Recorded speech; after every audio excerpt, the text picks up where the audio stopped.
Welcome to this video on recovery objectives and disaster recovery planning. Today we'll explore 4 crucial concepts: recovery point objective, recovery time objective, and maximum tolerable downtime. Let's dive in with some real-world examples. Recovery point. A recovery point is a point in time in which data must be restored after a disaster. It represents the last known good state of your data before an incident occurred.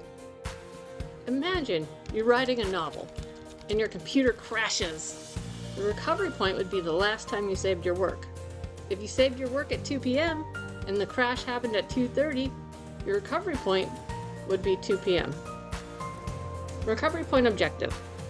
The recovery point objective, or RPO, is the maximum amount of data loss an organization can tolerate in the event of a disaster. It's measured in time, typically hours or minutes. RPO is sometimes called the last good data, meaning you must recreate or lose all the data within the RPO period. The RPO directly influences the basic elements of the backup strategy, such as the frequency and type of backups, including disk-to-disk, tape, or mirroring. Furthermore, it ensures that the business can maintain operations with minimal data loss during a disaster by defining the age of the data to be restored. Additionally, the RPO is closely related to the age of the data required for recovery. In the context of Azure storage, the RPO indicates the point in time in which data can be recovered, typically with a target of less than 15 minutes. However, there's no SLA for the duration it takes to replicate data to the secondary region. Let's say you run an online store. If your RPO is 1 hour, it means you're willing to lose up to 1 hour of transaction data if a disaster strikes. To meet the RPO, you need to back up your sales data at least every hour. Recovery time objective. The recovery time objective, or RTO, is the maximum acceptable time for restoring the system or application after a disaster. It's the duration within which your business aims to resume normal operations. Imagine you run a busy restaurant with an electronic ordering system. If your RTO is 30 minutes, it means you need to be able to get your ordering system back up and running within 30 minutes of it going down. Any longer, you risk losing customers and revenue. Maximum tolerable downtime.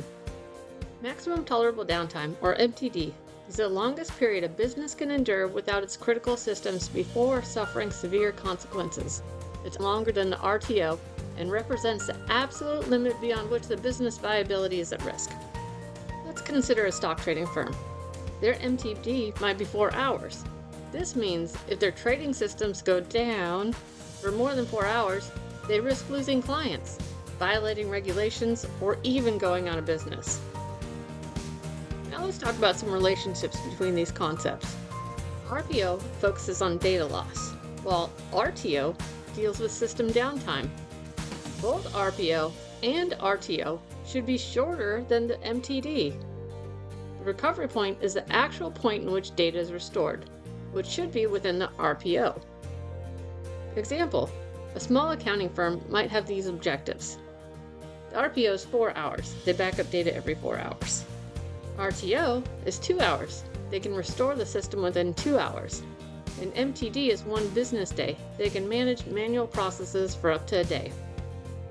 What's the importance in disaster recovery planning?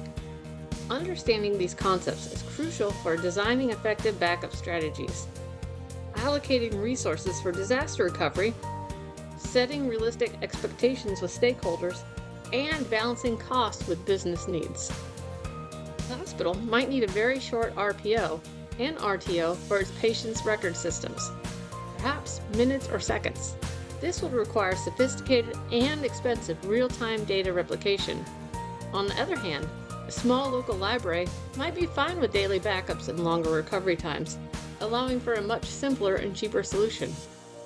Remember, shorter RPOs and RTOs generally require more sophisticated and often more expensive recovery solutions.